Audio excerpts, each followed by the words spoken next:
Ce soir, on a le plaisir de recevoir pour la deuxième fois Philippe Lamarck, qui est déjà venu ici parler de l'art héraldique. Il reviendra dans quelques temps pour présenter son prochain livre sur le livre d'or de l'Algérie, de l'époque romaine à la présence française. Ce soir, le thème retenu et qui sera développé au cours de l'année, c'est les problèmes du terrorisme. Et il est bon de se replonger dans l'histoire. Et on peut constater que la France a une longue expérience de la lutte antiterroriste. Le conférencier va aborder une page qui a duré quelques années, les fameuses unités territoriales, donc de lutte antiterroriste en Algérie, dans les territoires, départements français d'outre-mer. Et certainement, il fera un petit coup d'œil sur l'actualité. Il y a toujours des leçons à retenir. D'ailleurs, la plupart des officiers qui commandaient ces troupes avaient été confrontés en Indochine à la guerre subversive. Donc il y a certainement à moderniser, et un de nos amis prépare un manuel sur la subversion, parce qu'elle a pris des nouveaux visages aujourd'hui. Ce qu'il faut retenir, que ces unités territoriales étaient composées essentiellement d'Algériens, d'hommes du cru, sauf l'encadrement. Donc c'est cette page d'histoire que vous allez évoquer. À vous la parole. Merci mon frère, mesdames, messieurs, bonsoir. Le frère m'a demandé de rester assis. Je vous demande pardon, j'ai coutume de m'adresser au public debout par correction, par politesse, donc je vous prie de bien vouloir admettre que pour des raisons techniques, nous fassions de la sorte. Permettez-moi également de vous donner le titre qui vous revient, celui d'Aréopagite. Nous sommes sur la colline de l'Aréopage et nous pouvons nous en délecter. J'étais encore en pèlerinage sur l'aéropage d'Athènes il y a environ 2 mois, et là l'esprit souffle, et je sens également ce soir que l'esprit souffle. C'est un bonheur de nous retrouver tous ensemble.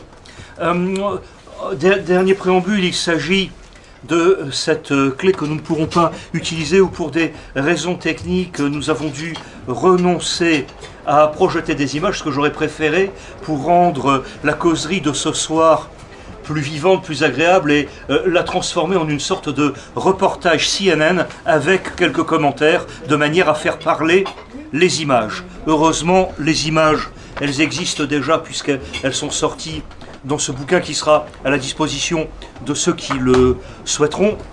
Aussi ce soir, me trouverai-je contraint à un exercice qui est un petit peu formel, un petit peu didactique, et je vous demande de bien vouloir me le pardonner, puisque cette animation sera limitativement verbale. Nous n'avons pas le support des images. Par ailleurs, lorsque nous sommes entre aréopagites, je vous suggère de m'interrompre à tout moment. Ce n'est pas un cours ex cathedra, et nous pouvons parfaitement débattre dès l'instant qu'il y a un sujet qui vous séduit plus qu'un autre, et croyez bien que cela me permettra d'y répondre immédiatement, puisque nous resterons malgré tout dans le sujet. Successivement, nous verrons ce soir, en l'espace de ces quelques instants, tout d'abord la notion de terrorisme. Qu'est-ce que c'est? Parce qu'il faut bien savoir de quoi on parle. Mon compatriote Albert Camus disait que mal nommer les choses était ajouter au malheur du monde. Et le deuxième point dont nous parlerons, c'est qu'est-ce que c'est que cette Algérie française? Ça a besoin d'être défini. 2 minutes, pas plus. Mais il faut savoir de quoi on parle d'un point de vue juridique, d'un point de vue légal. Juste quelques éclairages. Ensuite, notre gros morceau, si j'ose dire, qui va durer, mettons, un quart d'heure, 20 minutes. Nous ferons une promenade dans les rangs de ces unités territoriales, de façon, là encore, à savoir de quoi nous parlons, parce que certes elles appartiennent au passé, désormais les derniers qui y ont servi sont en train de rejoindre un monde meilleur, donc c'est une page d'histoire. Il n'en demeure pas moins vrai que les leçons qui ont été acquises à ce moment-là méritent d'être citées ce soir, et c'est ce à quoi nous allons nous attacher. Et enfin, très brève conclusion, et elles iront d'elles-mêmes, ces conclusions, comme disait Verdi, Italia faradasse. Nous verrons comment le terrorisme d'aujourd'hui peut trouver éventuellement une antidote, et en quoi ces unités territoriales, avec leurs succès, mais également avec leurs échecs, peuvent être digérées, pour une bonne et simple raison, et là je vais déjà en grande partie à la conclusion, on pourrait pratiquement s'arrêter là. Lorsque j'ai pondu ce bouquin que je vous montrais à l'instant, je l'avais conçu bien sûr pour les grands anciens qui à cette époque-là, en 2004, avaient encore quelques années d'espérance de vie, donc il fallait leur faire plaisir.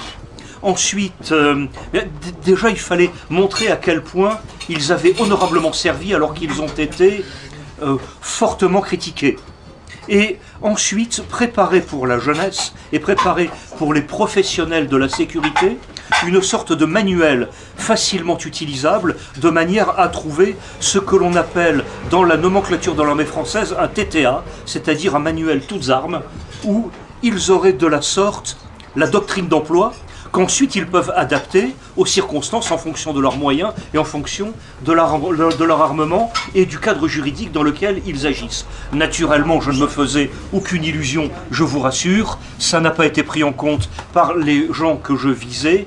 C'est un peu injuste ce que je dis, puisque l'UNOR, l'Union nationale des officiers de réserve, a fait un vaste tapage autour de cette affaire et a décerné son prix, le prix Raymond Poincaré, à ce bouquin, ce qui n'a pas fait plaisir à certaines autres personnes de la même corporation. Mais ce sont des détails tout à fait annexes, nous ne les développerons pas.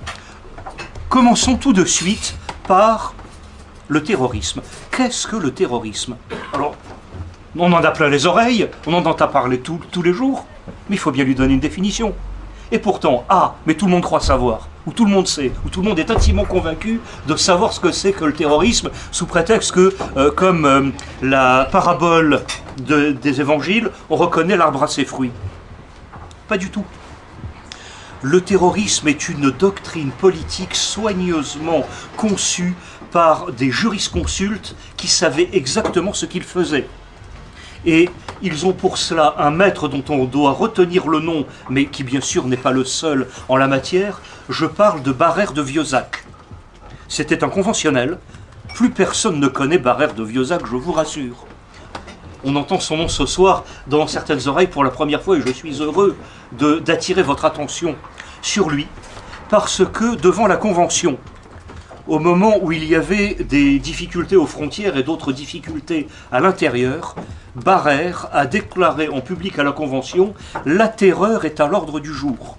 Et ça, je suis sûr que vous l'avez tous entendu, cette expression « La terreur est à l'ordre du jour ». Mais il fallait le resituer. Cela signifie que la République est un gouvernement terroriste par définition, parce qu'elle considère que c'est un outil de gouvernement au service du contrat social et de l'homme rédimé de Rousseau. Cela veut donc dire que le terrorisme est honorable, respectable, parce qu'il nous amène vers ces droits de l'homme et vers le contrat social, et cela signifie que tous ceux qui ne respectent pas le contrat social ou qui récusent les droits de l'homme sont par définition des bandits, et que la seule façon de réduire ces bandits, c'est d'imposer la terreur, c'est-à-dire de leur appliquer le terrorisme en tant qu'outil de gouvernement et moyen de rétorsion et de rétablissement de l'ordre. Autrement dit, le terrorisme doit rétablir l'ordre qui est la doctrine des terroristes en question. Ceci avait besoin d'être resitué d'un point de vue juridique. Ce qui signifie que le terrorisme est né ici même. Eh bien, il est né juste à côté, là, dans un des clubs jacobins. Nous sommes dans le berceau de ce terrorisme révolutionnaire. Par la suite, le terrorisme a vécu sa belle vie et a beaucoup voyagé et s'est employé à éclairer les consciences selon l'ordre républicain révolutionnaire et les droits de l'homme. Et puis, à un moment où il a été question de guerre coloniale, le même terrorisme a été employé, on ne peut plus légitimement, dans l'esprit de ceux qui l'ont employé, cette fois-ci pour le retour à l'envoyeur, c'est-à-dire que les corps expéditionnaires français qui se sont heurtés au terrorisme n'ont finalement eu en face d'eux que des gens qui leur ont renvoyé une dialectique qui avait été créée par la République elle-même. Alors on pourrait également épiloguer, mais nous ne le ferons pas, sur d'autres notions de terrorisme, parce que le terrorisme tel que nous le connaissons actuellement a une autre version qui cette fois-ci est de souche anglophone.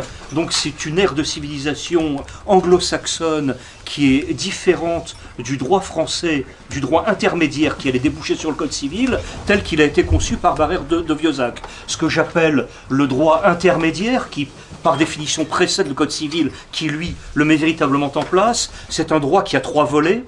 Il est positif, normatif et codifié. Il faut bien retenir positif, normatif et codifié. Cela veut dire que le droit positif, normatif et codifié va supprimer le droit divin et le droit naturel. Donc le droit divin, on dégage celui dont on n'a plus besoin, on lui coupe la tête le 21 janvier 1793. Quant au droit naturel, il n'a plus aucune importance puisque désormais ce sont les utopistes qui ont le pouvoir. Donc les gens en question vont mettre en place une idéologie, et l'idéologie lui aussi, ce mot a également une origine, son auteur c'est Destu de Tracy. Donc une fois qu'on connaît en gros Destu de Tracy et Barère de Vieuzac, on peut gagner un temps fou, puisque désormais l'habillage juridique du terrorisme existe dans ce droit positif, normatif et codifié. J'avais commencé à vous parler il y a un instant du terrorisme à la mode anglo-saxonne. Alors celui-ci aussi est passionnant, il mérite d'être étudié de très près, parce qu'il a des racines beaucoup plus anciennes, et il correspond à la mentalité pragmatique des insulaires de l'autre côté du British Channel, puisqu'ils l'ont annexé et lui ont donné leur nom. Et les gens en question, qui ont les pieds sur le pont du bateau, les pieds sur terre ça ne les intéresse pas trop, sauf à défendre le Home Sweet Home, ces gens-là tiennent leur doctrine du terrorisme de John Dee, ça s'écrit D-E-E. Et je vous encourage très chaleureusement à aller surfer dans la toile quand bon vous semblera au nom de John Dee, et vous verrez plein de notions intéressantes que je ne développe pas ce soir, mais dont le lien avec le terrorisme est on ne peut plus concret, parce que il est l'inventeur de la fameuse locution British Empire, mais qui ne peut pas se traduire par empire britannique parce que ce serait un contresens. Et il y a parmi nous des anglophones qui sont très familiers de ces notions et qui l'ont entendu 1000 fois, n'est-ce pas madame, vous avez vécu dans ces contrées, donc British Empire c'est quelque chose qui vous parle et vous n'êtes pas la seule ici. Ce serait une erreur de le considérer comme un empire, mieux vaut l'appeler une thalassocratie. Et nous avons effectivement, depuis plusieurs siècles, ces notions géopolitiques de guerre entre la thalassocratie et l'imperium. Et on habille l'imperium avec les couleurs que l'on veut, ça n'est pas une difficulté. Mais l'imperium, c'est celui dont le patron est un tout petit peu fâché avec la projection de Mercator. Enfin ça, ce sera encore une autre considération que nous ne développons pas ce soir. Restons-en à ce terrorisme anglo-saxon, c'est très astucieux, parce que, comme la reine Élisabeth Ier n'a pas les moyens de monter une marine de guerre, et qu'il faut bien combattre les Espagnols, et qu'ils sont bien contents d'avoir la tempête en 1588, et non des bâtiments pour pouvoir détruire la Grande Armada. L'invincible, merci, j'ai entendu quelqu'un me corriger, merci beaucoup. Le terrorisme en question consiste à recruter des pirates, donc des voyous, la lie de la population, des gens abjects, de la canaille, des moins que rien, des gibiers de potence. Et ces gens-là, on leur donne une lettre de course, et le cas échéant, on peut même leur donner un grade maritime, parce qu'ils exercent leur fonction de piraterie, cette fois-ci, au profit de la couronne. Bon, après, on partage les bénéfices, on n'est pas là pour plaisanter. C'est quand même très sérieux, la couronne d'Angleterre. Ce qui signifie que les gens en question se voient retirer leur lettre de course lorsqu'ils le demandent pour pouvoir continuer la piraterie à leur propre profit. Cela veut donc dire que le bain culturel de ces gens-là s'est appliqué ensuite aux services secrets, et les premiers services secrets ont précisément été créés par John Dee. Et c'est pour cela que je vous recommande de fouiller le personnage. Nous sommes juste après la mort d'Henri VIII, nous sommes au tout début du règne de la reine Élisabeth Ier, laquelle est née en 1533, au moment de l'anglicanisme, donc ça doit être une vingtaine d'années plus tard à la louche. Merci de la question, monsieur, vous avez parfaitement raison de vouloir situer cela. Revenons à notre affaire de terrorisme. Dès l'instant que sont créés les services secrets, ces services n'ont pas de méthode, ni de moyens, elles ont des objectifs. Ces institutions. Parce que la fin justifie les moyens, et c'est là également qu'est inventée une autre notion qui nous est très familière au quotidien, c'est le réseau. Ce qui signifie que seul le réseau peut agir parce qu'on ne fait pas la guerre tout seul, mais dès l'instant que c'est une guerre secrète et qu'on est quand même obligé de la faire tout seul en tant qu'agent, l'agent est obligé de compter sur le réseau. Alors ça a conduit à toutes sortes de nouveautés, y compris ce néologisme, ce barbarisme de langue française que nous entendons tous les jours, le verbe du premier groupe, réseauter.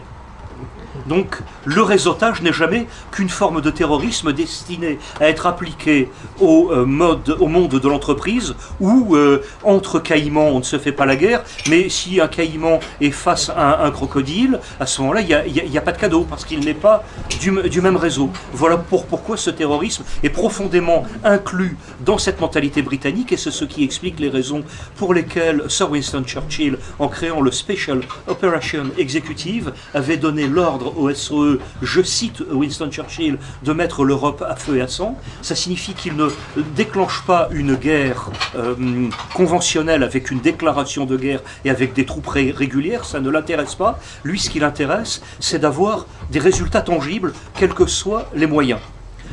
Dans mon propos, entendons-nous bien, il n'y a aucun jugement de valeur, il n'y a aucune morale, il n'y a rien d'autre que des faits très précis avec un encadrement juridique et avec une mentalité des peuples et leur génie propre qui s'applique à ce monde-là. Or aujourd'hui, nous sommes précisément les héritiers de cette notion matinée entre le terrorisme né sous John Dee et le terrorisme mis en place institutionnellement par Barrère, et que le terrorisme en question désormais est utilisé par toutes sortes de gens dans le monde entier selon des objectifs et des buts qui sont les leurs et dont nous entendons parler tous les jours. Mais encore fallait-il resituer ces questions parce qu'elles ont ces deux racines, et je vous remercie d'avoir bien voulu écouter cette première partie pour définir ce terrorisme. Je serai beaucoup plus bref en ce qui concerne la deuxième définition, qui est celle de l'Algérie française. Là aussi, lorsque naissent les fameuses unités territoriales, l'institution en question va fêter sa 132e année, puisque de 1830 à 1962, il s'écoule 132 ans, et que les unités territoriales sont créées en 1956. Cela veut dire que nous allons faire un flash très rapide sur ce qu'est l'année 1956 dans les départements français d'outre-Méditerranée. Ce sont des départements français qui datent de 1849 par la voie des décrets républicains de 1849. Cela veut donc dire que l'Algérie est département français 10 ans avant Nice et la Savoie. Il faut bien avoir cette perspective sous les yeux. Après tout, pourquoi est-ce que Nice et la Savoie ne demanderaient pas leur indépendance? Il y a une logique à tout cela. Ça ne veut pas dire que je suis pour, que je suis contre. C'est une question qu'on peut légitimement se poser en droit. Parce qu'elle entre dans ce cadre juridique avec un précédent au sens de procès, j'entends bien, de procédure.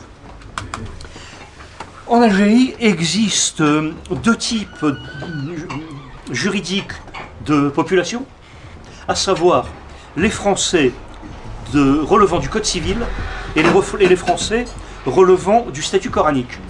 il est extrêmement avantageux pour un statut coranique de se maintenir, raison pour laquelle il y a dans la ville d'Alger elle-même, et je crois qu'elle est rue de Chartres, corrigez-moi si je me trompe, une institution qui est ouverte tous les jours aux heures de bureau, 8h midi, 2h 6h, qui est vide, et qui permet d'accueillir des Français de statut coranique qui renonceraient motu proprio à leur statut pour adopter le Code civil. Mais il n'y a aucun intérêt.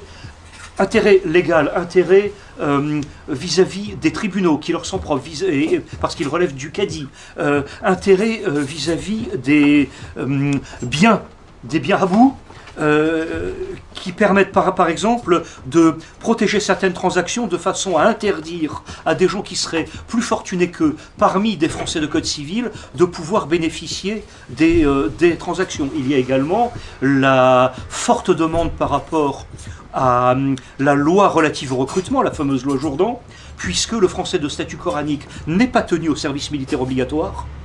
En revanche, il a le droit, s'il le souhaite, de souscrire un engagement dans l'armée française en tant que citoyen français. Et dans ce cas-là, il sert dans des troupes de métier qui sont beaucoup mieux payées, beaucoup mieux équipées, beaucoup mieux logées et beaucoup mieux traitées, beaucoup mieux armées que les bidasses qui font leur service militaire. C'est très avantageux.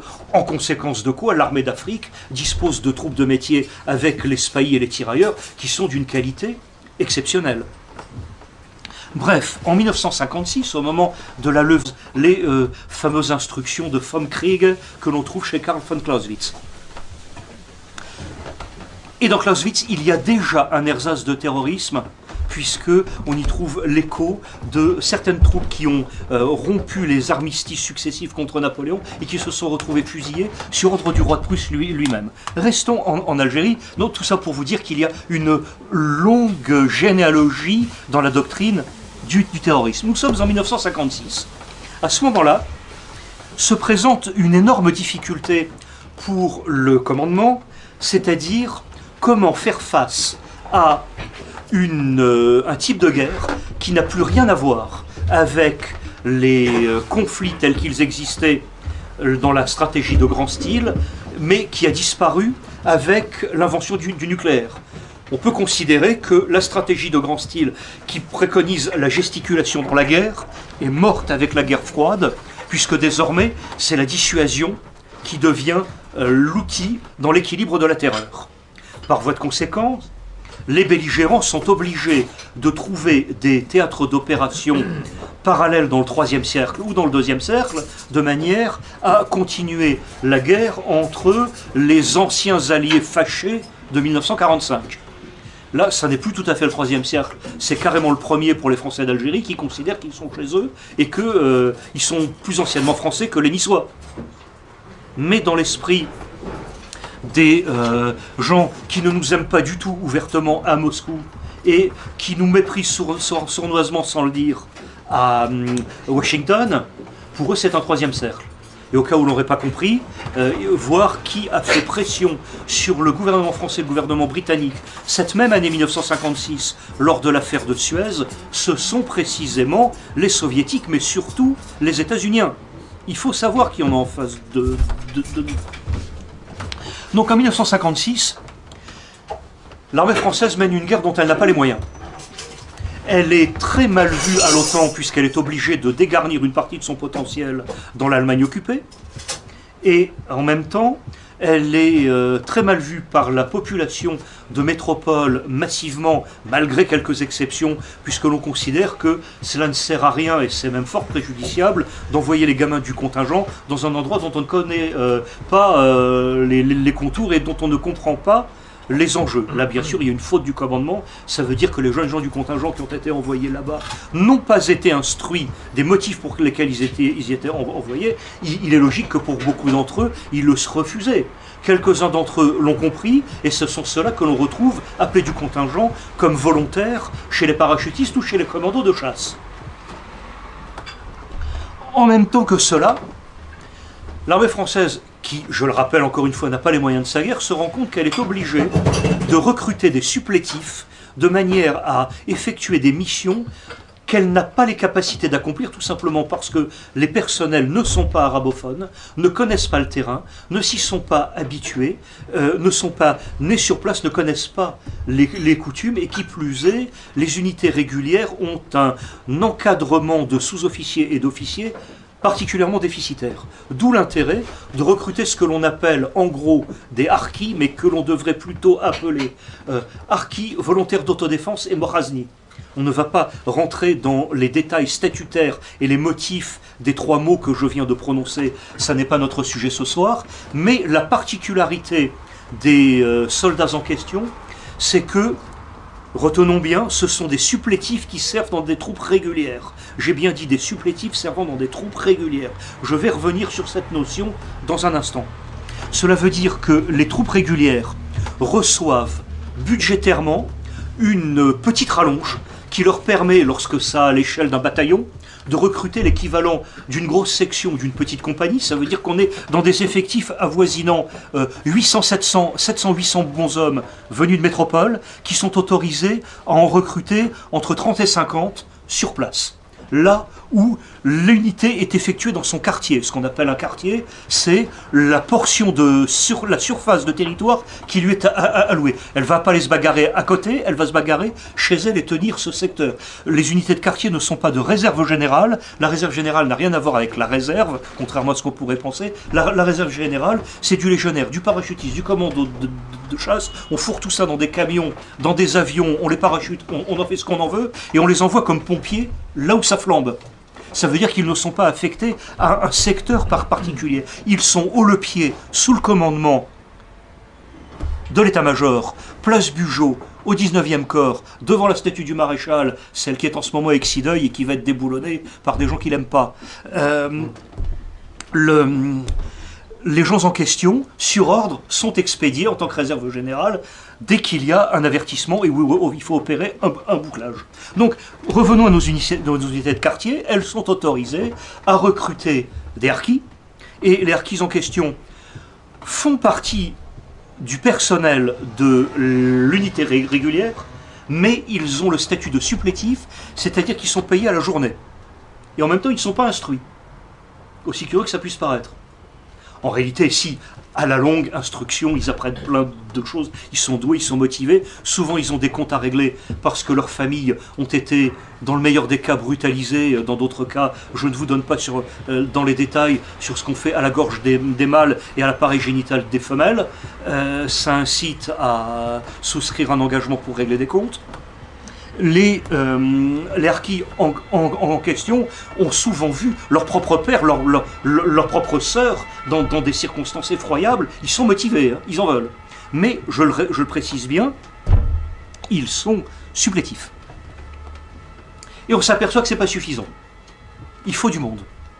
Il faut bien reconnaître que l'armée française de cette époque-là, c'est quand même 500 000 bons hommes à son pic d'effectifs. 1,5 million de soldats. Vous imaginez comment les FFA ont été déshabillés et que tant les États-Uniens que les Britanniques ont été très mécontents, et la population allemande elle-même a été très inquiète de l'Allemagne de l'Ouest, inquiète pour sa sécurité, de voir partir les garnisons en question. Il a donc fallu choisir encore un autre produit de substitution marketing, si j'ose dire, c'est où est-ce qu'on peut trouver des gens. On va les trouver sur place.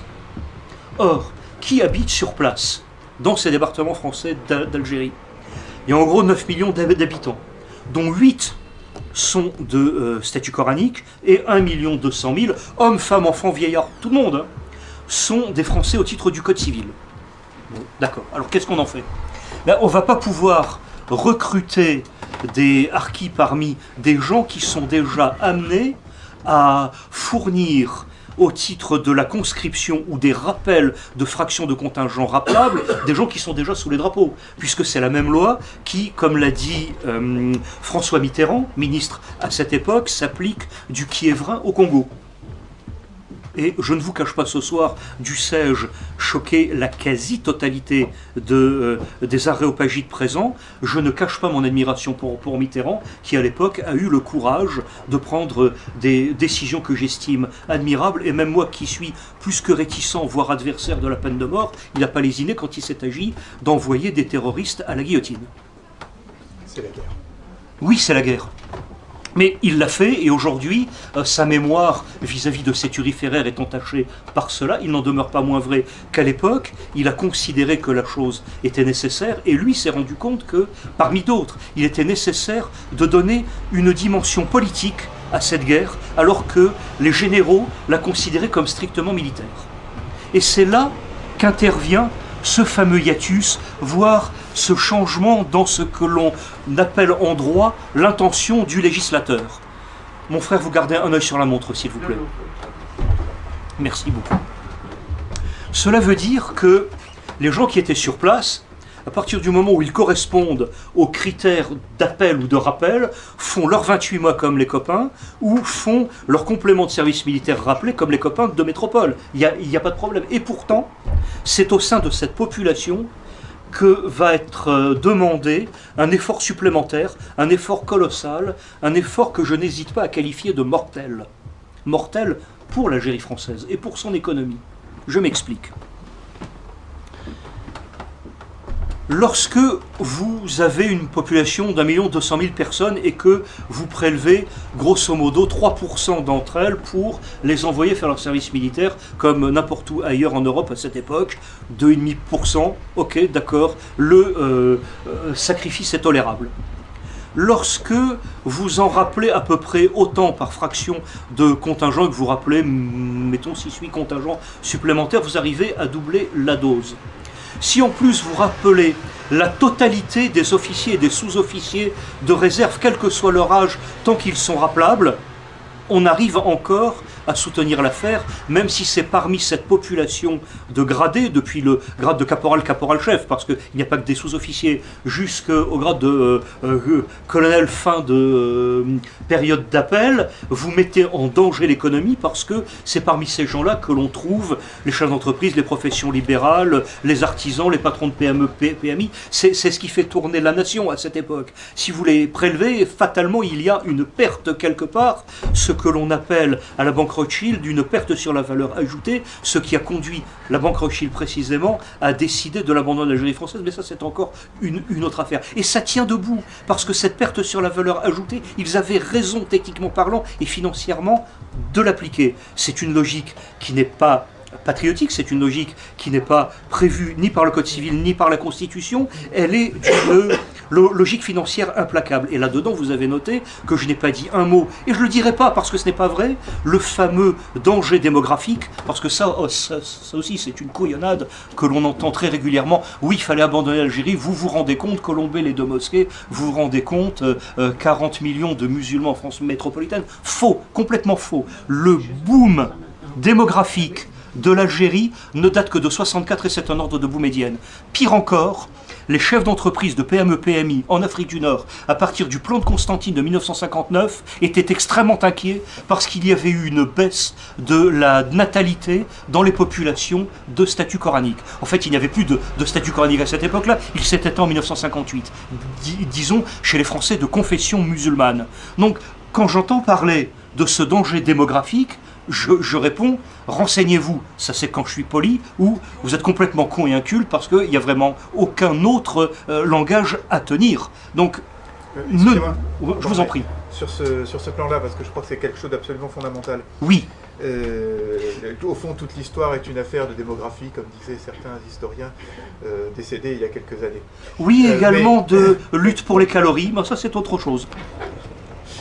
Simplement, vous semblez dire que l'explosion démographique ne date pas des années 50. Non. Voilà.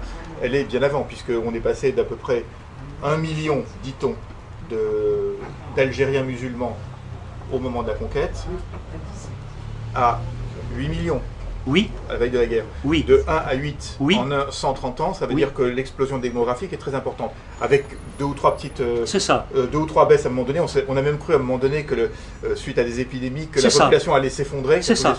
Voilà. Mais il y a eu quand même un accroissement très important. Et par Exact. exemple, en 1900, il y avait déjà une forte augmentation démographique dû, comme chacun le sait, aux conditions d'hygiène qui commençaient C'est ce que Lyautey disait, envoyez-moi un médecin, je vous envoie un bataillon. Ça permet de recruter des tirailleurs. Il y a une logique démographique dans cette affaire, elle se tient, on ne peut pas le contester. C'est vrai qu'il y a eu des creux démographiques dus à des épidémies, mais ce que l'on peut considérer avec certitude, c'est qu'à partir des années 58-59, il y a une baisse de cette démographie, et n'importe quel démographe est capable de vous dire, quand il y a 4 enfants par femme, fatalement à un moment ou un autre, on passe à 3, quand on est à 3, on passe à 1,8, et quand on est à 1,8, on s'éteint. Et c'est ce que nous vivons actuellement. C'est une loi démographique implacable et c'est probablement une science exacte. Revenons, si vous le voulez bien, à l'énorme problème technique qu'a rencontré le commandement en 1956, sachant qu'il avait raclé tous les fonds de tiroir. Il s'aperçoit que ces méthodes ne fonctionnent pas. Alors il y en a qui sont particulièrement bornés, allez je vais être obligé de citer des noms parce que là vraiment je n'ai pas le choix, c'est les généraux Cherrière et Loriot, parce que ces gens-là se croient toujours dans la logique de la guerre de Centre-Europe, ce qui signifie que pour eux, tant les territoires français d'Afrique du Nord que les territoires coloniaux ou les régences ou protectorats sont des endroits où l'on envoie des troupes faire un peu d'exercice. S'il y a quelques rébellions sur place, c'est très pratique parce qu'on a du plastron qui tire à balles réelles et que, bon, bah, il y a un peu de casse parmi les gens qu'on envoie à l'instruction, mais ça reste marginal, mais au moins ça les aguerrit. Et enfin, on va pouvoir s'occuper des affaires sérieuses et se châtaigner, un coup contre le teuton, un coup contre le soviétique. Ils sont dans cette mentalité-là. Autrement dit, l'armée, j'ose le dire, est à cette époque-là un parasite qui vit sur le dos de l'Algérie, et non, comme on pourrait le croire, un groupe de sauveurs, de sauteurs épiphanes qui viendraient tout d'un coup nous débarrasser des terroristes. Et c'est en cela qu'il y a un double langage chez les politiciens. Les uns qui, très sincèrement, comme Mitterrand, mais il n'est pas le seul, il y a également le maire de Flers, il y a... on pourrait tous les citer, ces gens-là, qui eux veulent véritablement éradiquer cela, et puis d'autres qui disent... Laissons ces gens-là s'user pour d'autres raisons et nous en tirerons notre bénéfice ultérieurement. Ce sont les fonctionnements logiques de la Ve République, régime parlementaire en crise permanente, où il est bien agréable d'avoir un sujet qui occupe l'actualité dans un coin. Et puis ça occupe les généraux, ils sont tranquilles, ils nous foutent la paix pendant ce temps-là. Ils viennent de se prendre une raclée en Indo. Ah bon, c'est nous les politiciens qui les avons conduits à ça? Non, c'est pas vrai. Tout ceci est un jeu de dupes. Là où ce n'est plus un jeu de dupes, c'est quand c'est la population qui le paye. Et c'est là que naissent les UT. Et c'est là qu'il faut comprendre leur fonctionnement, leur mécanisme, dont tout le reste découle.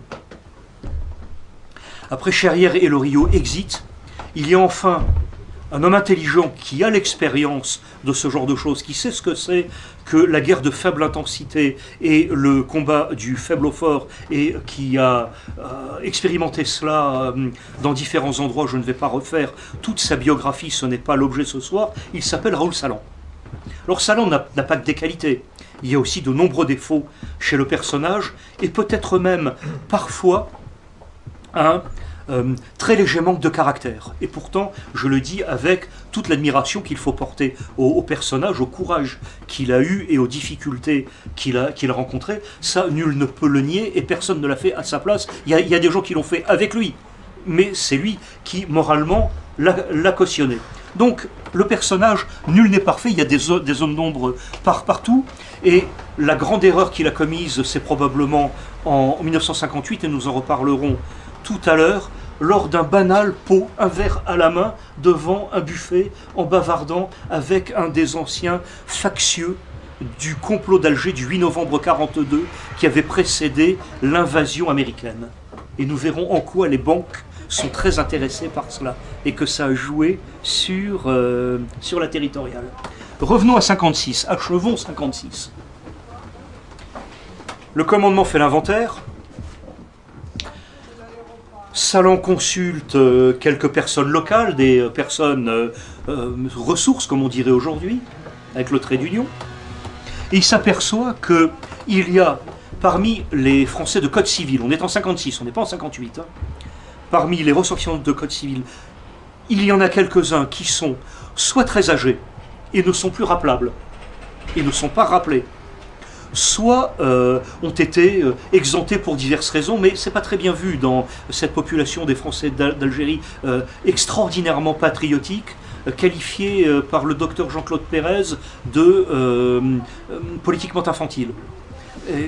Il considère que les gens en question sont rappelables, sont utilisables, et on va pouvoir leur confier des missions de faible qualification, mais extrêmement fatigantes et qui provoquent une attrition dont on va pouvoir soulager tant l'armée régulière, parmi lesquels il y a les bidas appelés du contingent pas très motivés, que les parachutistes qui ont franchement autre chose à faire pour aller casser du Félouz, et enfin les harkis, qui sont beaucoup plus utiles en secteur opérationnel qu'aller monter la garde.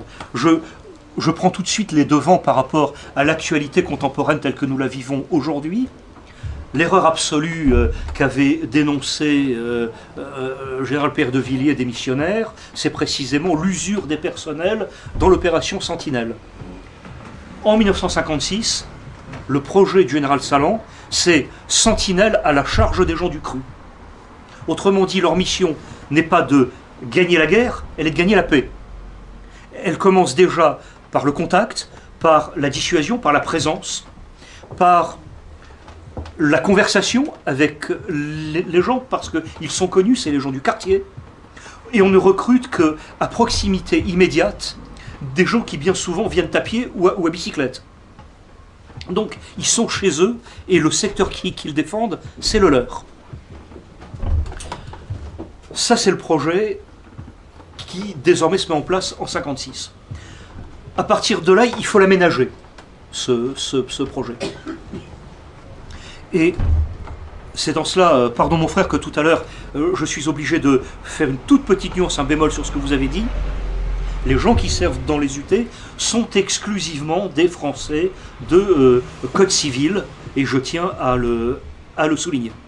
Il commence à y avoir des Français musulmans que longtemps après, c'est-à-dire en 1960, quelques semaines ou quelques mois avant la dissolution des UT, parce que les gens en question sont désormais Français de Code civil, on leur a pas laissé le choix, et puis c'est la grande euphorie de mai 58. Dans l'intervalle, ils ont fait leur service militaire comme appelés du contingent. Comme appelés du contingent, ils ont été renvoyés dans leur foyer, et une fois renvoyés dans leur foyer, il y a bon panania, on récupère les bons hommes, direction la territoriale, et on leur laisse pas le choix. C'est pour ça qu'il y a des musulmans en fin de course parmi les UT. Mais encore une fois, c'est marginal. Tout ceci est un mécanisme juridique. Une fois qu'on a pigé ce mécanisme juridique et le règlement qu'il applique, on a à peu près tout pigé sur le système. Maintenant, à quoi ressemblent concrètement les UT? Là, je vais terminer donc mon troisième propos avant la conclusion. Pendant quelques instants, il faut bien voir à quoi ça ressemble. Longtemps après, les 153 témoignages que j'ai recueillis avant de construire cela, beaucoup ont été rappelés dans Un monde meilleur, donc je suis heureux d'avoir pu recueillir leurs témoignages. C'est à peu près unanime. C'est « Ah, mais on n'a rien fait. Ah, mais on a rigolé avec les copains.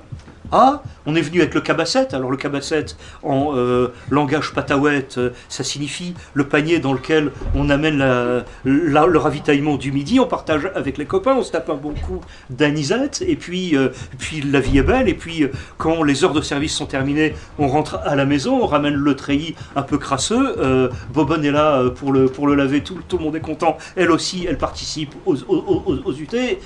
Et alors? Et qu'est-ce qu'il y a fait? Et alors? Raconte-moi. Il n'y a rien à raconter, qu'est-ce que tu veux? Et alors? Et voilà. Donc, les gens en question ont le sentiment d'avoir été totalement inutiles et d'avoir été des figurants. Quelques-uns acceptent de dire « Oh, Regarde là, ils m'ont donné le vieux fusil, ils m'ont donné le vieux fusil Lebel, c'est bon pour les tranchées. Effectivement, pour monter la garde dans les tramways, on donne un fusil qui mesure 1,10 m de long. C'est rusé. Avec quoi est-ce qu'on les habille? En vrac, les rebuts de stock mob, de stock de mobilisation. J'ai employé le raccourci d'argot militaire. Et mis en vrac dans des cours de caserne, et alors là, foire d'empoigne, servez-vous. Ah, il n'est pas terrible. Et on repart avec un pactage réduit qui est entretenu à la maison. Et l'armement, il n'y en a pas pour tout le monde, il y en a pour une personne sur 10. Et c'est logique qu'il y en ait pour une personne sur 10. Parce que la loi veut que le territorial, quel qu'il soit, abandonne son boulot une journée sur 10 et va servir à la territoriale. Ça veut dire que l'armée française de cette époque, mais qui est une solde de base, parce qu'il n'y a pas les... on ne peut pas imputer de frais de déplacement au budget pour les rallonger, parce qu'il est sur place, il n'y a pas les divers à côté qui font qu'une solde peut être améliorée. Là, elle est vraiment basique de chez basique. À la longue, on s'aperçoit que une journée tous les 10 jours, ça ne va pas. Et le commandement, ou alors à la demande des intéressés, cela se fait aussi, préfère servir 3 jours d'affilée et on leur fiche la paix pendant 1 mois. Ils peuvent retourner au boulot. Et le système de 1 sur 10 a été calculé de la manière la plus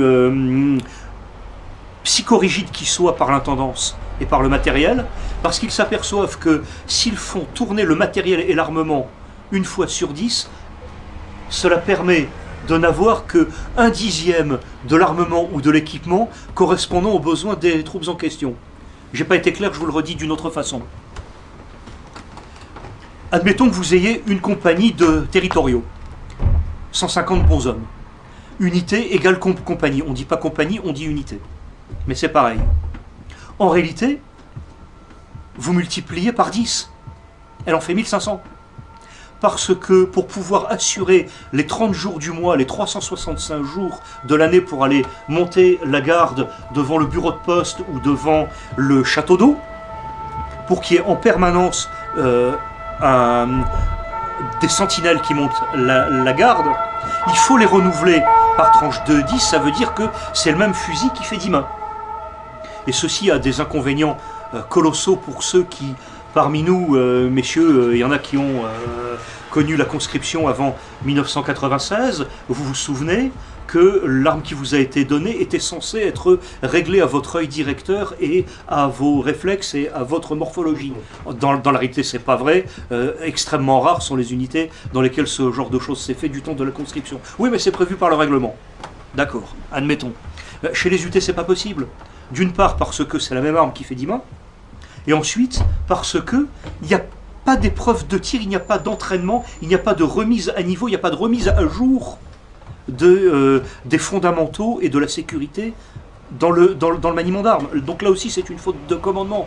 Bon, coup de bol phénoménal, les sous-officiers, les officiers et même les caporaux qui ont servi dans les UT sont pratiquement tous, à de très rares exceptions près, des gens qui ont servi en Tunisie en 1943, en Italie en 43-44, se sont tapés, comme on dit familièrement, le débarquement de Provence du 15 août 1944, ont remonté la vallée du Rhône et ont terminé la guerre au bord du lac de Constance. Donc ce sont des gens qui ont une expérience du feu que peuvent leur envier la totalité des appelés du contingent censés être instruits à cette époque. Heureusement pour eux. Les gens en question savent maintenir la discipline dans leurs troupes, et il se trouve par ailleurs que la nature fait plutôt bien les choses. Les gens qui sont gradés ont eux-mêmes des responsabilités dans le monde de l'entreprise, ce qui signifie que lorsqu'il y a un employé qui se trouve affecté à une UT, bien souvent, comme caporal ou comme sergent, il retrouve son patron. Donc les choses se font assez naturellement. Il n'y a pratiquement pas de problème de discipline, et je ne connais pas d'exemple de gens ayant été punis, ayant fait de la prison des jours d'arrêt parmi les UT, parce qu'ils sont très motivés, ils sont chez eux. Je ne connais qu'un seul exemple d'indiscipline, et encore, il est plutôt marrant, mais bon, c'est un type qui avait prétexté que sa maman était morte et son sergent l'a retrouvé au cinéma. Bon, allez, il y a prescription. Et, donc parmi les gens en question, ce qu'on leur demande, c'est d'être constamment prêt à riposter. Oui, mais on ne leur a pas appris à riposter. Et il y a véritablement des accrochages. Il y a des UT isolés qui se retrouvent assassinés et égorgés. Il y a de la casse. Seulement voilà, je vous parlais tout à l'heure des harkis, et je vous ai dit, troupes régulières, statut supplétif, là c'est l'inverse. Ça veut dire que comme ce sont des gens qui ont effectué leur service militaire, qui sont rappelés, et qui de la sorte sont des soldats réguliers, puisque ce sont des réservistes, ils sont affectés dans des unités qui, elles, n'ont pas de statut au regard de la loi, et pour lesquelles le Parlement n'a pas voté de budget permettant de les solder et de les constituer en unités formant corps. Une unité formant corps, en gros, c'est un régiment. Cela signifie donc que ce sont des réguliers qui servent dans des unités supplétives. C'est comme d'habitude le bazar administratif, la gabegie républicaine, les incohérences de la loi. Donc vous voyez, ça n'est pas d'hier, ce genre de plaisanterie. Et que faut-il pour compenser cela? Il faut la bonne volonté des bons hommes qui y sont, et plus encore des familles, ça veut dire des femmes et des enfants, parce qu'elles ne voient pas le mari, elles ne voient pas le père pendant 3 jours absent. Et elles se demandent ce qu'ils font, et elles savent, les femmes, elles ne sont pas idiotes, elles savent que le mari est vêtu d'une vieille capote américaine de surplus, d'un vieux treillis 47 dans un état déplorable, qu'elle lui a fait des petits plats, donc il faut maintenant quasiment 2 ceinturons mis bout à bout pour faire le tour de l'estomac, que le bonhomme est fragile. D'accord, il en veut, d'accord, il est volontaire, d'accord, il fait son devoir, mais on lui en demande trop, c'est excessif ce qu'on lui demande. Et là, pardonnez-moi mesdames, parce que ça, les douleurs de l'enfantement vous connaissez, mais les douleurs de la garde vous ne connaissez pas. Les messieurs qui sont ici et qui ont servi sous les armes le savent aussi bien que moi. Vous prenez un gamin de 19 ans, appelé du contingent, avant 96. Vous lui dites, garçon ce soir, là pour la journée, t'es de garde, là t'es sur la liste, le sergent de semaine ou l'adjudant de compagnie t'ont porté sur les gens qui vont l'arme à la bretelle, direction la guérite, et tu vas servir de plante verte devant le portail en fer forgé. C'est palpitant, je vous assure. Que se passe-t-il? Là aussi, il y a du personnel, et c'est 2 heures de faction, 4 heures de repos en chambre. 2 heures de faction, 4 heures de repos en chambre. Alors vous allez dire, 4 heures, on se prélasse, on tire sur sa clope, on roupille un peu, on joue un peu aux cartes avec les copains, c'est la détente, et puis on va reprendre une garde. Que nenni! Tous ceux qui l'ont fait pendant 24 heures savent qu'au bout de 24 heures, comme on dit familièrement en langage de bidas, on est complètement explosé. Et c'est des gamins de 19 ans. Nous l'avons vécu. À cause de la nuit. Oui. Ah, celui qui est de garde de 2 heures à 4 heures, ou celui qui est de garde de 4 heures à 6 heures, bon voyage, il est lessivé. Mais même ceux qui échappent à ça et qui ont de moins mauvais tours de garde, non mais ils ont la tête qui bourdonne, ils n'ont plus qu'à aller se coucher. Imaginez la même chose, le même rythme imposé, pas 24 heures, 72 heures à des gens qui peuvent avoir jusqu'à la soixantaine. Vous voyez un peu dans quel état de lessive ils ressortent. Oui, madame.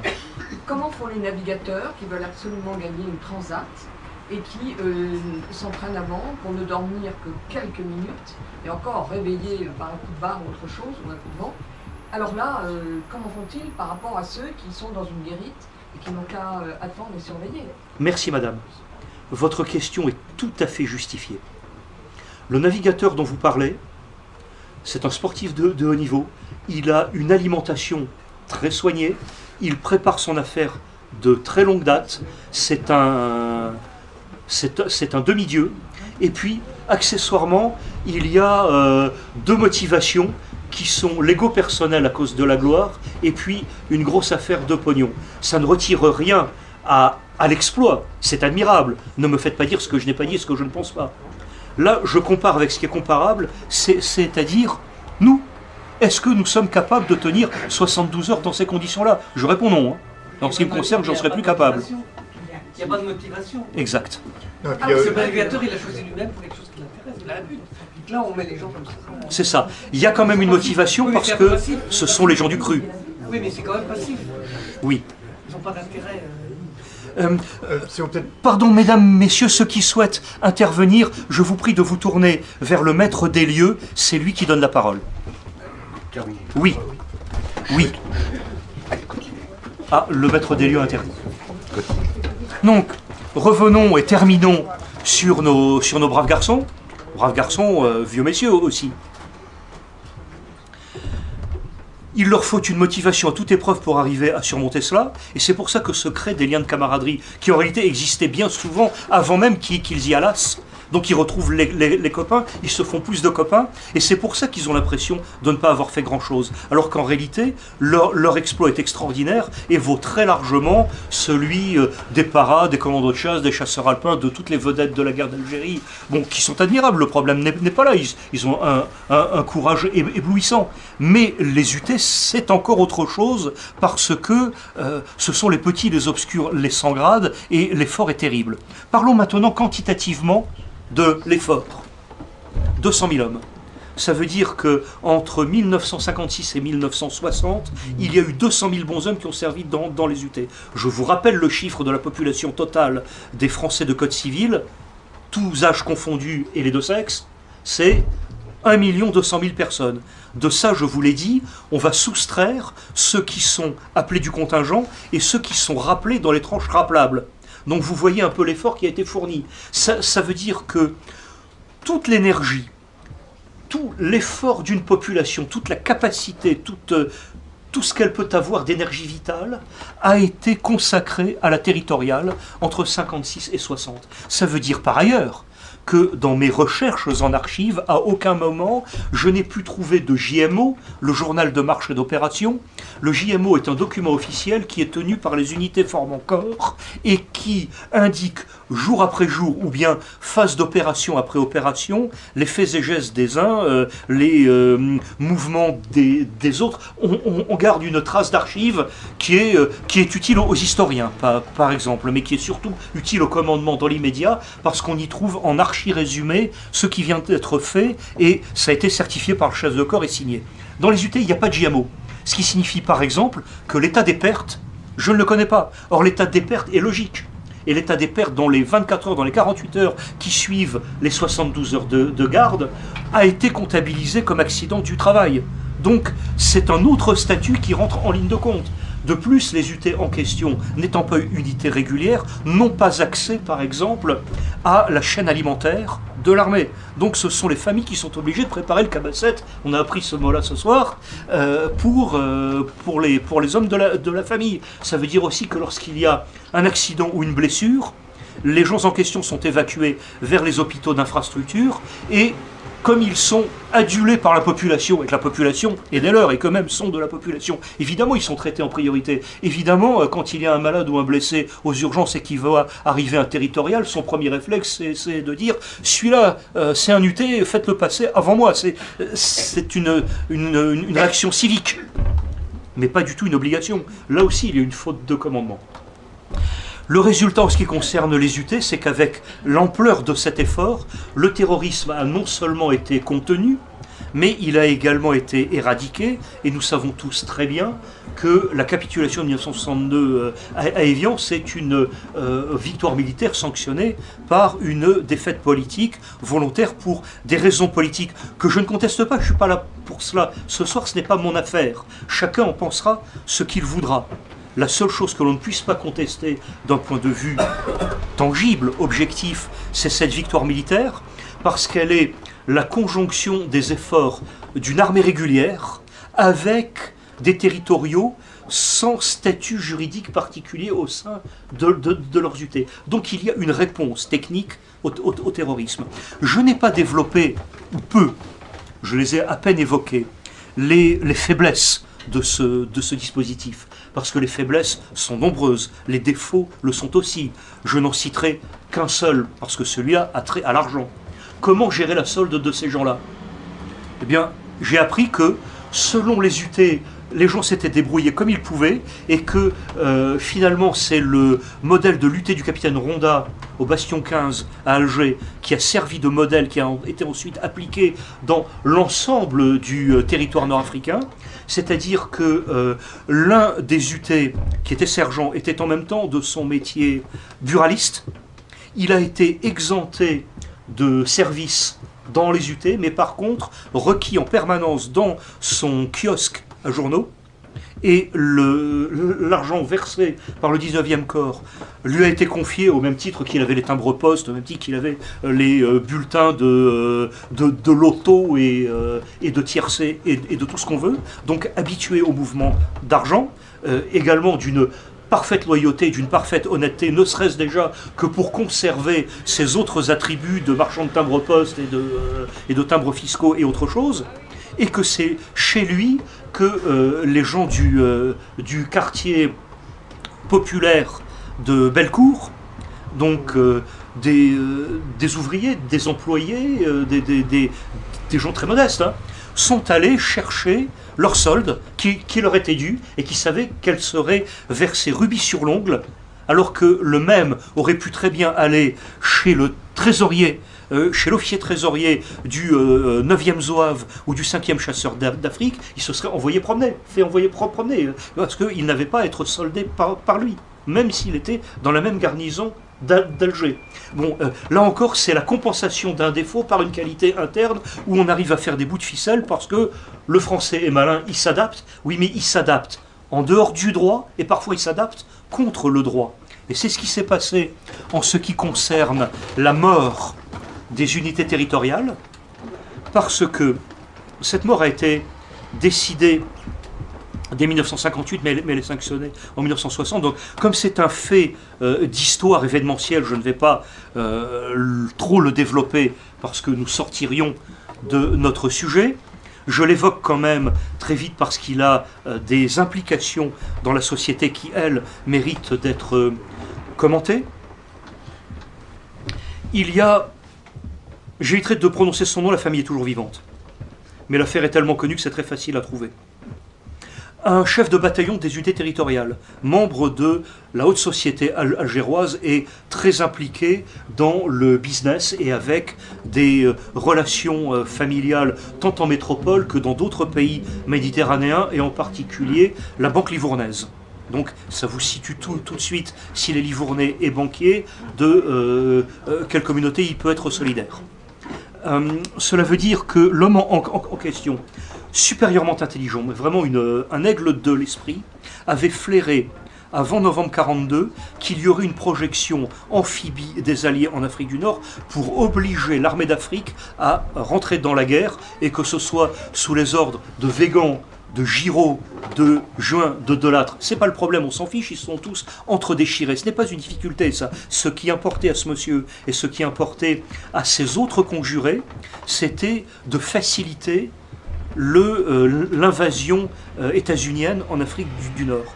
Donc ce monsieur, par la suite, développe son cabinet d'avocats, se porte très bien, les affaires fonctionnent à merveille, mais il est patriote. Donc au moment où les UT sont levés, il se souvient qu'il a été chef de bataillon autrefois dans l'armée d'Afrique, il demande à rempiler. Mais en même temps, il prend ses précautions, c'est-à-dire qu'il fait en sorte que les autres chefs de bataillon des UT algéroises, je n'ai pas parlé des UT du reste du territoire qui fait 17 fois la France métropolitaine. Là, je ne parle que de Alger Centre-Ville parce que c'est là que ça s'est décidé. Ce monsieur consulte Salan lors d'un pot dont je vous ai parlé tout à l'heure, je vous en ai dit à peine 2 mots, et ça se passe en 58, on est juste après le 13 mai, et ce monsieur est chargé par des consortiums banquiers internationaux avec lesquels il est en lien de sonder Salan. Et il veut savoir si Salan va aller dans le sens où la haute finance internationale a envie d'aller ou non. Et là, il se rend compte que Salan est un très bon soldat, un très bon général, un type courageux, gonflé, l'intelligence du terrain, un tacticien hors pair. Il a parfaitement réussi son affaire, il a remporté la bataille d'Alger, il est adulé par la population qu'il prend pour un demi-dieu. Son nom devient une sorte de fétiche, on ne jure que par lui. Donc, ce monsieur en question, en l'occurrence chef de bataillon, veut savoir. Et là, il s'aperçoit qu'en réalité, l'homme qu'il a en face de lui, d'abord est un indécis, ensuite n'a reçu, et c'est pas de sa faute, aucune éducation politique quand il était si rare pendant la Grande Guerre, et que même au contact de la guerre révolutionnaire en Indochine, il en a tiré des enseignements tactiques et pratiques, il n'est pas allé jusqu'au bout du raisonnement de la guerre révolutionnaire. Ce n'est pas un officier révolutionnaire, il ne sait pas ce que ça veut dire. Et qui plus est, à l'époque, en 58, démarre à peine l'école Jeanne d'Arc à Philippeville, c'est à peine le moment où Galloula commence à concevoir son essai de doctrine contre-révolutionnaire, et c'est à peine le moment où Trinquier commence à rédiger ses premières notices en la matière. Donc Salan a des excuses de ne pas savoir cela. En revanche, son interlocuteur, lui, le sait très bien. Alors la photo est à mourir de rire, c'est pour ça que c'est un tout petit peu dommage qu'on n'ait pas pu avoir l'image, parce que vous auriez éclaté de rire, où on voit l'inverse de ce qu'on doit voir. C'est-à-dire, on a face à face ce monsieur et Salan. Salan, nickel, placard de décoration qui descend jusqu'au ceinturon. Le superbe guerrier, il sait qu'il est adulé, il en joue un peu, on va pas lui en vouloir. Mais en même temps, c'est le type simple, il trinque avec les gens qui sont là. Et face à lui, on a le pauvre chef de bataillon désuté, treillis, archi défraîchi, on n'en voudrait pas au puces, le ceinturon qui pend sur le côté, la coupe de cheveux gominée 15W40, enfin bon, il n'est pas terrible. Hein. Alors que c'est l'inverse. C'est un requin phénoménal face à un gamin. Et là, il sait qu'il ne peut pas jouer la carte Salan, et c'est là que la communauté locale dit « l'affaire est entendue, on va jouer avec le nouveau chef d'État de la Ve République ». Autrement dit, c'est une affaire d'UT et une affaire de peau entre copains qui a verrouillé cette question, parce que l'avocat en question a rendu des comptes aux banquiers qui en attendaient. Et là, il a été décidé que les UT allaient disparaître.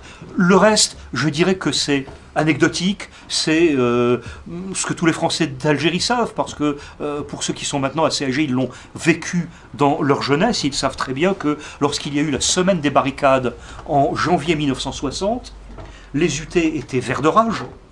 Évidemment, beaucoup ont rejoint le carré des barricades, et on n'avait pas vu la révolte d'une grande ville depuis la Commune de Paris de 1871. Et les gens en question n'ont pas pu avoir d'armes parce que précisément, le chef de bataillon dont je vous parle et ses autres amis de la gentry algéroise ont dit « pas d'armes ».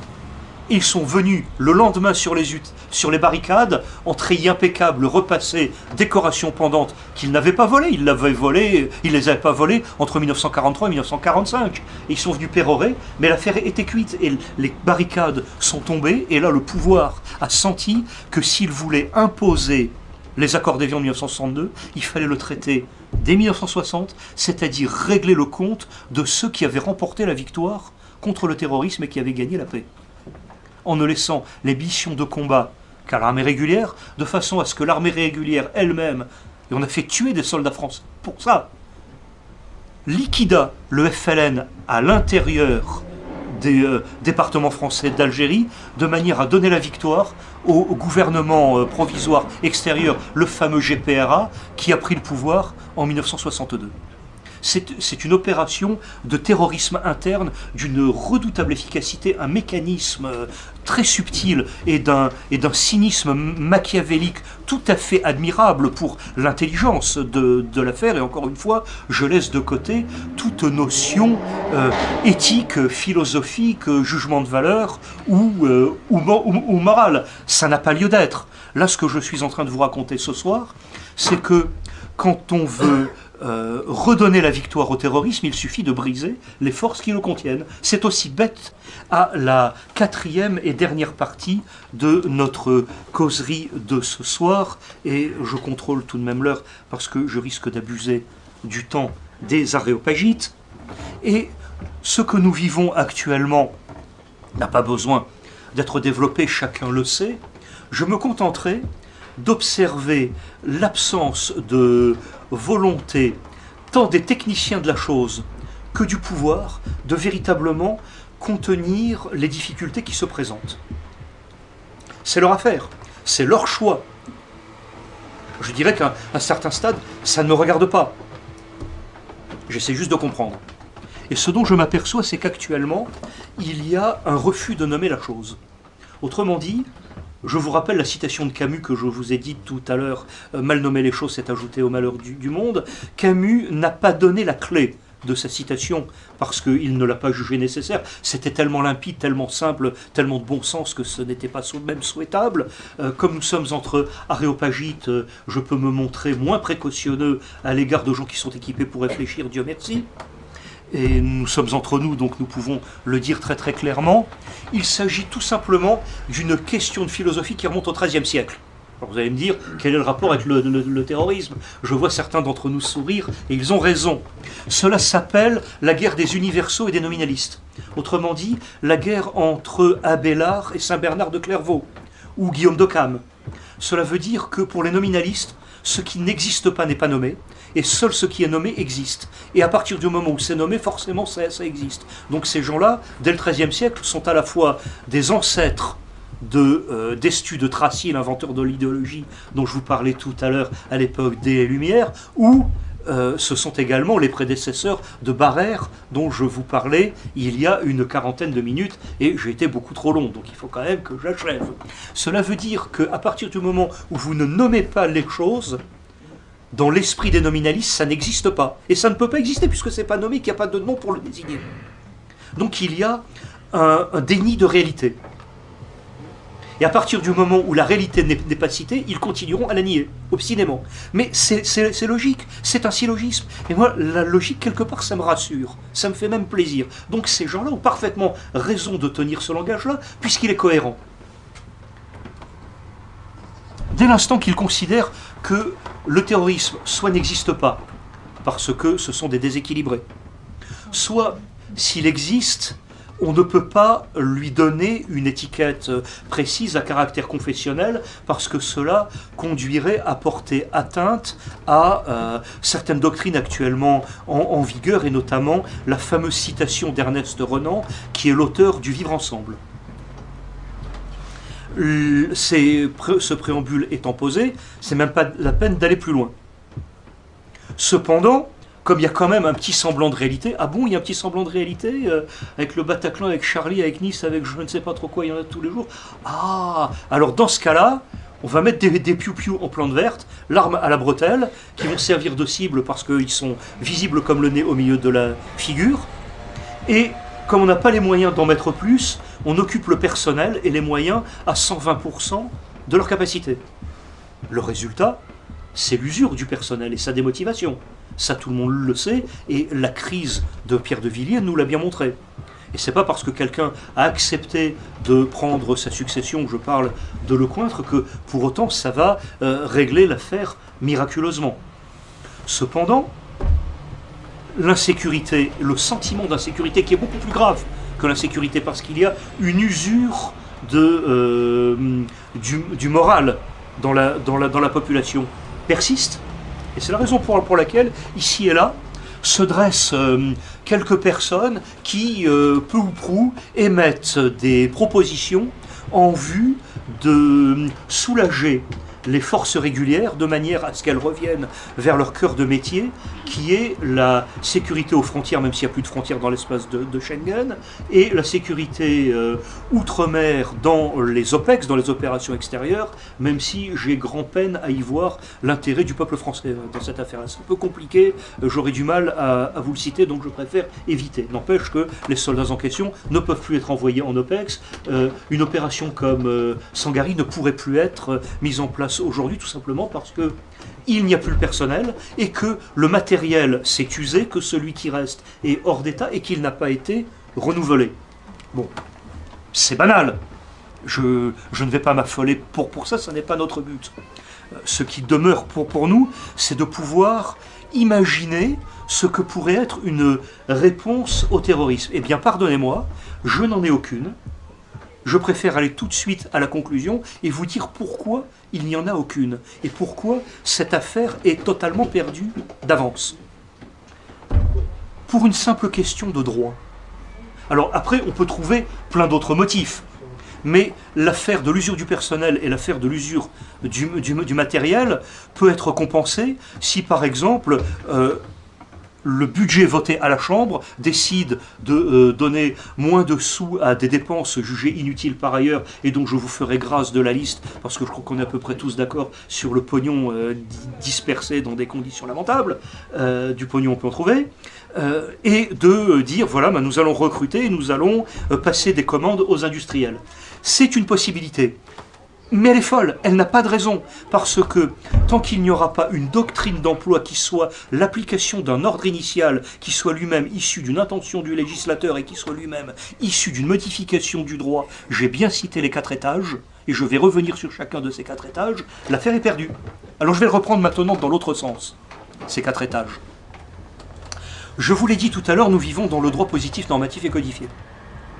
Celui-ci suppose qu'il ne peut y avoir de force qu'exercée selon la règle du monopole par les États-nations. Je vous le redis d'une autre manière, le monopole de la force appartient aux États-nations. Ce qui signifie que toute force qui serait hors du contrôle de l'État-nation serait fatalement illégale.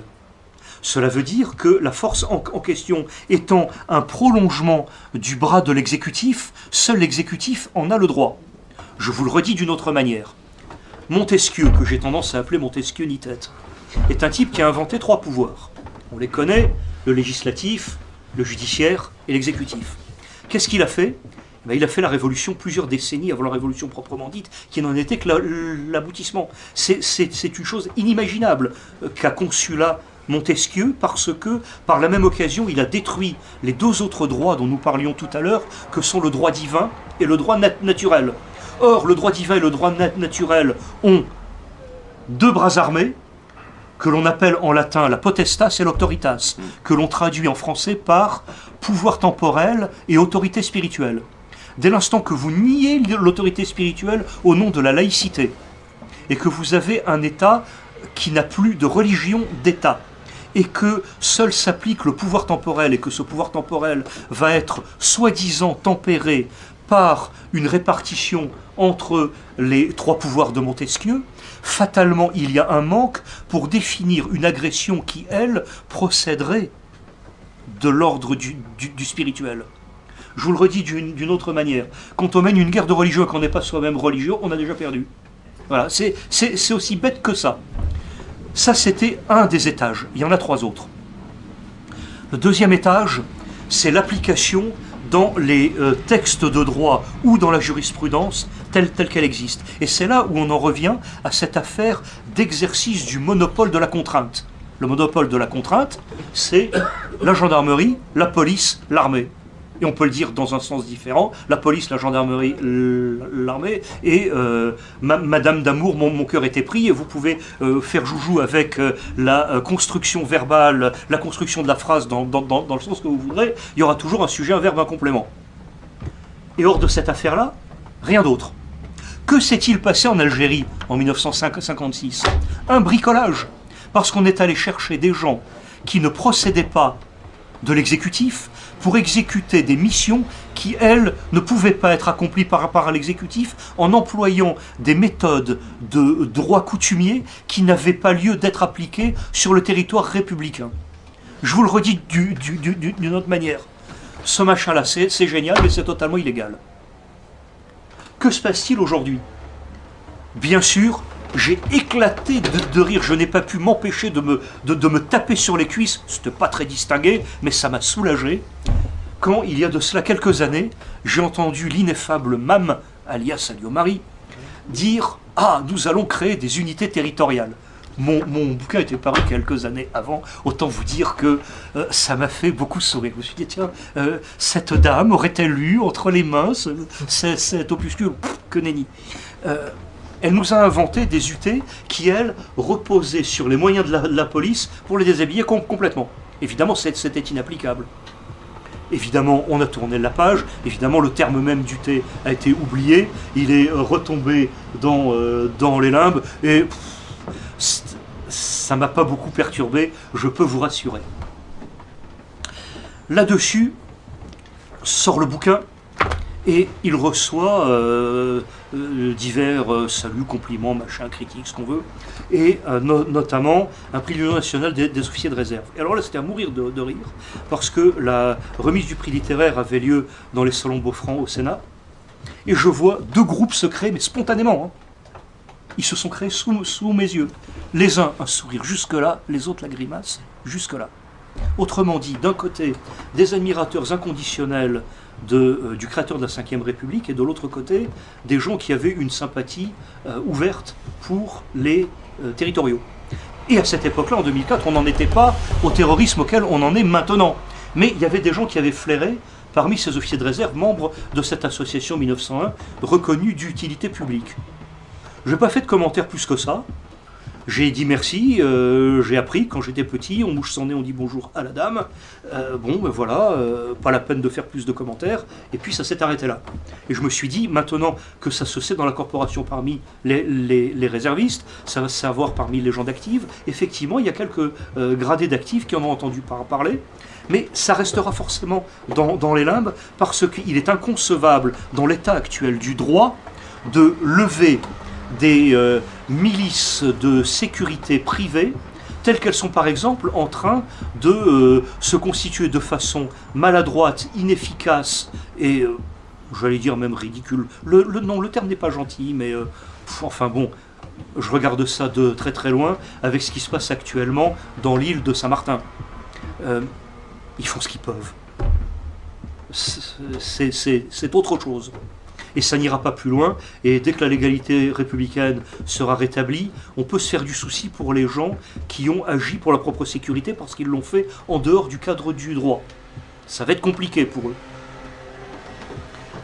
Il se peut aussi qu'il y ait des gens qui, spontanément, relation de voisinage, ah oui, Roro, qu'est-ce que t'en penses? Oui, tiens, on va faire de la sécurité, de la prévention et de la... et du contact. Ainsi, par exemple, un charmant vieux monsieur de mes amis et qui a témoigné là-dedans, lui-même vétéran de la territoriale, résident d'un patelin de banlieue résidentielle parisien, mais dont cette banlieue résidentielle est mitoyenne d'une zone de non-droit, a eu la visite de monsieur le maire et qui lui a dit dis donc, toi t'as servi autrefois caporal dans les UT, j'ai entendu parler de ça, tu m'en as longuement parlé, oui ça m'intéresse, tiens, et si tu voulais bien organiser des groupes de quartier où il y aurait des messieurs, mais même des dames qui se regrouperaient et qui iraient au contact de ces gens qui viennent d'à côté et qui ont un comportement incivique chez nous. Réponse de mon vieux camarade. Ah oui? Qu'est-ce que tu me donnes comme arme et quelles sont les conditions d'ouverture du feu? Ah mais il n'en est pas question, tu comprends. Bon ben alors tu joueras sans moi. Et que voulez-vous qu'il lui répondit? Bon d'accord, la réponse n'est pas très sympathique. La réponse est un peu brute de décoffrage, mais ce charmant vieux monsieur peut se le permettre. De mon côté, je n'aurais sûrement pas donné cette réponse. J'aurais donné une réponse polie et bien embarrassée, et ne sachant pas comment m'y prendre, et avec le plus grand respect pour un édile de la République. Il n'en demeure pas moins vrai que les choses en sont là. Actuellement, il y a encore une autre tentative où il y a un avocat très à la mode, connu, qui s'appelle Maître de Montbrial. Le père lui-même est connu et siège à l'Académie des sciences politiques. C'est un homme qui signe des papiers dans des grands quotidiens et qui s'est fait connaître pour des affaires célèbres et qui ont fait la notoriété de son cabinet. Cet avocat a émis un projet visant, par exemple, à faire en sorte que le pouvoir contrôle l'affaire de façon à ce que tout ceci reste légal, et que cela pu être encadré par le droit. On a quand même affaire à un juriste de haut niveau en ce qui concerne Montbrial, il sait de quoi il parle. Le manque de chance dans cette affaire, c'est que il est civiliste, il est pénaliste, il est beaucoup moins compétent en matière de droit constitutionnel. Donc il est normal qu'il ait commis cette légère erreur d'analyse que je suis présentement en train de vous décrire. Je m'incline devant sa proposition, mais elle est inapplicable.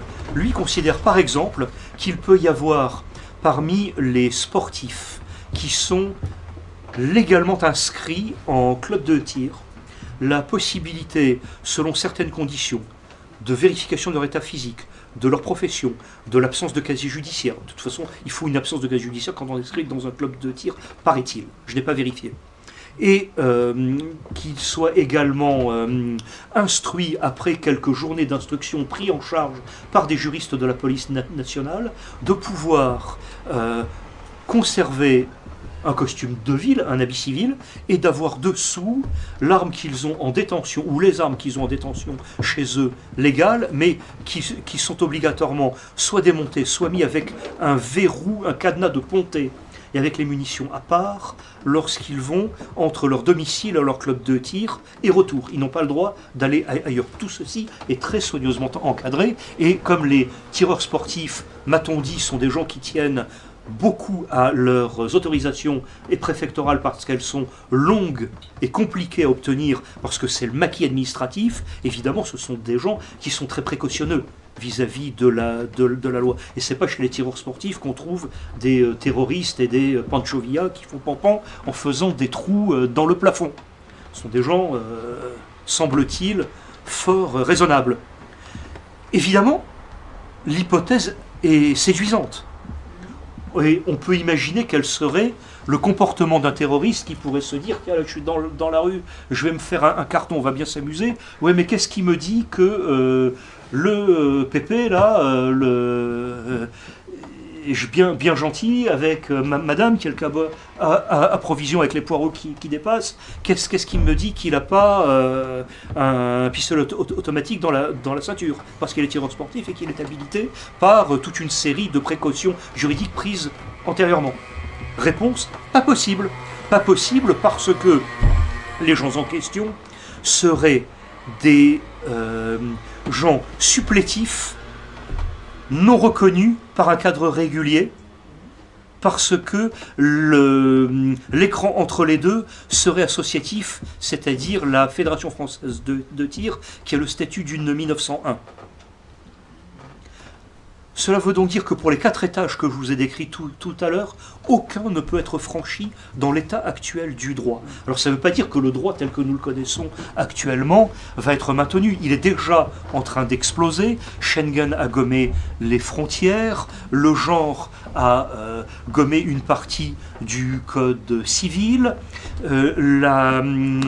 Maastricht a prévu la subsidiarité du droit, la notion canadienne issue des Britanniques, issue de l'entourage de John Dee, par exemple, de gouvernance, via les néologismes canadiens, se sont imposés ici et se mettent en parallèle à l'inadéquation des 3 pouvoirs de Montesquieu. Bref, nous sommes en train d'assister actuellement, et même si nous ne le voyons pas, à une véritable révolution du droit. Le droit ancien est mort, c'est un canard avec le cou coupé, il continue avec son élan. Nous sommes supposés vivre dans un état de droit dont nous savons très bien qu'il n'existe plus, et nous sommes en train de vivre en 1956 avec la loi, avec l'état d'urgence. Et ce sera ma conclusion sur cette affaire-là. L'état d'urgence, c'est la mort de ce droit-là. Je m'explique. Qui est l'auteur de cette loi? C'est Edgar Faure. Tout le monde l'a oublié. La loi de 1955, dont les décrets d'application ont été votés en 1956, et qui sont contemporains et dans la logique parfaite de la loi d'Edgar Faure, sont précisément les unités territoriales. Cela veut dire que cet état de droit était supposé être très limité dans le temps, de manière à empêcher ceux qui auraient voulu faire obstacle à l'exercice des libertés publiques. Mais c'était très facile en Afrique du Nord, parce que l'Algérie française avait à sa tête politique un gouverneur général qui réunissait sur sa tête les pouvoirs civils et militaires au titre de la loi de 55. Cela voudrait dire, par exemple, que si le chef de l'État décide demain matin, en ayant maintenu la loi d'exception mise en place par son prédécesseur, et de dire désormais, je réunis sur ma tête les pouvoirs civils et militaires, il y a déjà un précédent juridique, a priori rien ne l'en empêche. Il vient de nous montrer dernièrement avec la signature des ordonnances qu'il venait de remettre à la mode une notion de droit royal puisque les dernières ordonnances ont été signées par Louis-Philippe. Bon, bien sûr, René Cassin les a remises à la mode avec l'ordonnance de Dakar, et nous savons par ailleurs que le chef de l'État a gouverné par ordonnance en 1962 pendant 4 mois, à la suite des 4 jours du putsch. Donc vous voyez l'équilibre, 4 jours de putsch, 4 mois d'ordonnance. Cela veut dire aussi que lorsque ce chef de l'État dit, après la démission du général Pierre de Villiers, « je suis le chef », en droit, il a raison. On ne peut pas dire le contraire. Ça veut dire qu'en droit, il peut très bien, à un moment ou un autre, si la loi est maintenue, celle de l'application de la loi d'exception, dire « je peux, pour une durée à débattre avec le Parlement selon la procédure telle qu'elle est prévue par la loi. Ça reste quand même encadré. Dire « je suis aussi le chef des armées, je vous le rappelle », et il l'est véritablement en droit, rien ne l'en empêche. Alors est-ce que ceci pourra avoir des répercussions sur la chasse au terrorisme? Je laisse le point d'interrogation. Je vais terminer sur ce point d'interrogation et je remercie les aréopagites d'avoir bien voulu consentir à écouter ce débat juridique qui, je dois le reconnaître, n'était pas toujours très sexy, mais néanmoins avait peut-être son utilité. Merci.